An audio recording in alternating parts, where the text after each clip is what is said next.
مجھے یہ مسئلہ رہتا ہے کہ ڈپریشن ختم نہیں ہوتی، یہ کیا ہوتی ہے اور کیوں ہوتی ہے؟ دیکھو، یہ مسئلہ پریکٹیکل ہے کہ ڈپریشن کیوں ہوتی ہے اور کیسے ہوتی ہے۔ ڈپریشن کی سادہ سی تعریف یہ ہے کہ ڈپریشن انسان کو اس وقت ہوتی ہے جب وہ چاہتا ہے کچھ اور ہے اور اسے ملتا کچھ اور ہے، اور جو اسے ملتا ہے اس کو وہ پسند نہیں کرتا۔ تو دو چیزیں ہوتی ہیں جو ڈپریشن کا باعث بنتی ہیں، ایک تو یہ ہے کہ پسند نہ ملے، اور دوسری یہ کہ ناپسند مل جائے، یعنی وہ جو چاہا وہ نہ ملا اور جو ملا وہ پسند نہیں ہے۔ تو ڈپریشن کا معنی یہ ہے کہ یہ تقدیر، نصیب یا حاصل اور خواہش کے درمیان فاصلے کا نام ہے۔ اور جب ڈپریشن کی عادت بن جائے اور اس کا تجربہ ہو جائے تو پھر ہوا تیز چلے تب بھی ڈپریشن ہوتی ہے، اور ہوا بند ہو جائے تب بھی ڈپریشن ہوتی ہے، بارش ہو تب بھی ڈپریشن ہوتی ہے، اور بارش نہ ہو تب بھی ڈپریشن ہوتی ہے۔ شادی خوشی پہ ڈپریشن ہوتی ہے، غمی پہ ڈپریشن ہوتی ہے، اور پھر بندے کا نام ہی ڈپریشن ہو جاتا ہے۔ یعنی ڈپریشن والے کو ڈپریسڈ فیلنگز کہتے ہیں۔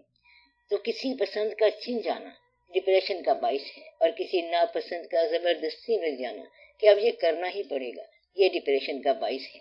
جب ڈپریشن کا باعث صحیح ہو جانے کے بعد بھی انسان کو ڈپریشن سے نجات نہ ملے، یا پسند والا واقعہ حاصل نہ ہو اور ناپسند والے سے نجات نہ ہو، تو ڈپریشن پرماننٹ سٹے کر جاتی ہے، مستقل ہو جاتی ہے، اور اس کی روٹس پیدا ہو جاتی ہیں۔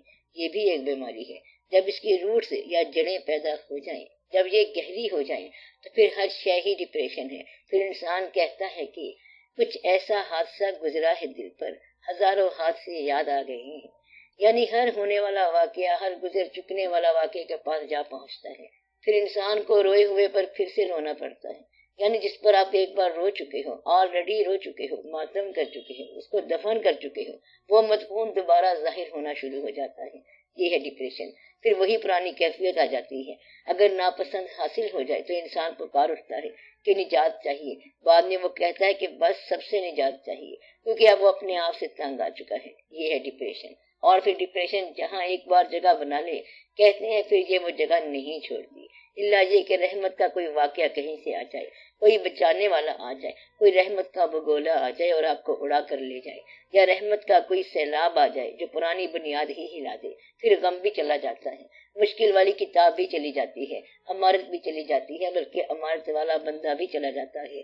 پھر نہ وہ دن رہے، نہ غم رہا، نہ غم والے رہے، نہ غم ساز رہے اور نہ غم باز رہے، یعنی کہ کوئی بھی نہ رہا، اور ہر شے ہی چلی گئی۔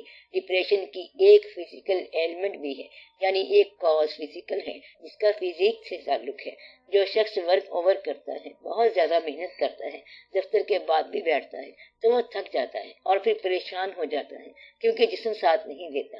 اور پھر پریشان ہوتے ہوتے پہلے صحت کھوتا ہے، اور پھر جسمانی بیماری، مینٹل بیماری بن جاتی ہے، اور یہ مینٹل یعنی دماغی دقت جو ہے ڈپریشن بن جاتی ہے۔ اصل میں صحت اس وقت ساتھ نہیں دیتی جب انسان آؤٹنگ کرنا چھوڑ دے اور زندگی کے واقعات سے لا تعلق رہنا شروع کر دے۔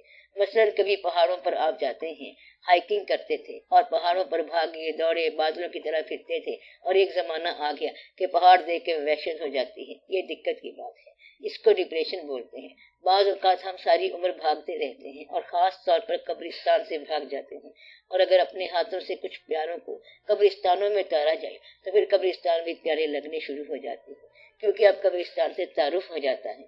جب پتہ چل جائے زندگی موت کی طرف جا رہی ہے تو پھر ڈپریشن ہی ڈپریشن ہے، اور پھر یہ ساری زندگی ڈپریشن بن جاتی ہے۔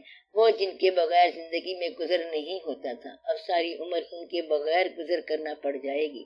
جب یہ خیال آ جائے کہ اس کے بغیر گزر کرنا پڑ جائے گا تو یہ ڈپریشن پرماننٹ ہوگی، مستقل ہوگی۔ اگر کوئی سے دو شخص ہوں اور آپ ان کو 5 گھنٹے کے لیے ڈیٹین کر لیں، ان میں سے ایک شخص کو کہیں کہ تمہیں 5 گھنٹے کے بعد چھوڑ دیا جائے گا، اور دوسرے کو کہیں کہ تمہیں ریلیز کرنے کا بھی پتہ نہیں ہے، تو جس کو پتہ ہوگا کہ 5 گھنٹے بعد رہا ہو جانا ہے، وہ اگر 6 گھنٹے بھی قید میں رہے تو اسے کچھ نہیں ہوگا، اور جسے یہ معلوم نہیں کہ کب رہا ہونا ہے، وہ 5 گھنٹے سے پہلے ہی مر جائے گا۔ حالانکہ دونوں کے 5 گھنٹے ہیں، لیکن جس کے پاس ہوپ نہیں یا امید نہیں وہ مر جائے گا۔ کبھی کبھی ایسا ہوتا ہے کہ سزا تھوڑی دیر کی ہے لیکن امید قائم نہیں رہتی، ایسی صورت میں ڈپریشن پیدا ہو جائے گی۔ اور کبھی کبھی یہ ہوتا ہے کہ امید قائم رہتی ہے کہ ایک دن بھلا زمانہ آئے گا، کیونکہ کوئی بھی بات ہمیشہ نہیں رہے گی۔ امید کا قائم رہنا زندہ رکھتا ہے۔ میاں محمد بخش صاحب رحمۃ اللہ نے ایک شعر کہا ہے کہ کی ہویا جے میں قیدی ہویا تے سدا نہ قیدی رہن، ایک دن داتا مہر کرے سی تیرا سنگتاں دے بہن۔ یعنی کیا ہوا اگر میں قید ہو گیا ہوں لیکن سدا قید میں نہ رہوں گا، کیونکہ ایک دن اللہ کی مہربانی سے پھر دوستوں میں جا ملوں گا۔ Time will come when I will be out of it, ایک وقت ایسا آئے گا جب میں سے نکل جاؤں گا۔ تو اگر ہوپ ختم ہو جائے تو چھوٹی بات بھی گوارا نہیں ہوتی۔ ڈپریشن کا سب سے بڑا کاز جو ہے وہ ہوپ لیسنس ہے، یعنی نا امیدی ہے۔ اس کو پیسیمزم یا کنوزیت بھی کہتے ہیں۔ جس شخص کو کسی پر بھروسہ نہ ہو بلکہ اپنے نصیب پر بھی بھروسہ نہ ہو، وہ آدمی ڈپریشن کا شکار ہو جاتا ہے۔ ایسا آدمی زندگی میں مختلف مقامات پر ہوپ یا امید ختم کرتا جاتا ہے اور نا امیدی دلاتا رہتا ہے۔ اللہ نے بار بار کہا ہے کہ میری رحمت سے مایوس نہ ہوں۔ تو مایوسی جو ہے یہ ڈپریشن کا ایک میجر کاز یعنی بڑا سبب ہے۔ مایوسی کیا ہوتی ہے کہ انسان کے ذہن میں ہوپ ہی ختم ہو جائے، امید کا چراغ گل ہو جائے۔ اس لیے آپ ہوپ کو ضائع نہ ہونے دینا۔ ہوپ کو واضح کرنے کے لیے بتایا گیا ہے کہ جہاں سب راستے ختم ہو جائیں وہاں سے راستہ نکلتا ہے، اور جب اندھیرا گہرا ہو جائے تو وہاں سے روشنی پیدا ہوتی ہے۔ کوئی رات دنیا میں ایسی نہیں جس کے بعد دن نہ آیا ہو۔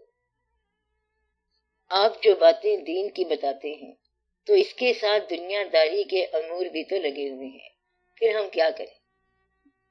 انسان کے کردار پر ہر بات کا اثر ہوتا ہے۔ میں یہ کہتا ہوں کہ دنیا کا کام ضرور کرو اور ضرورت کے مطابق کرو، لیکن ایسا کام نہ کرنا جو دین کو نقصان پہنچائے۔ ضرورت دنیا بجا ہے لیکن ضرورت دنیا ہی دین کی اہمیت کم نہ کرتے۔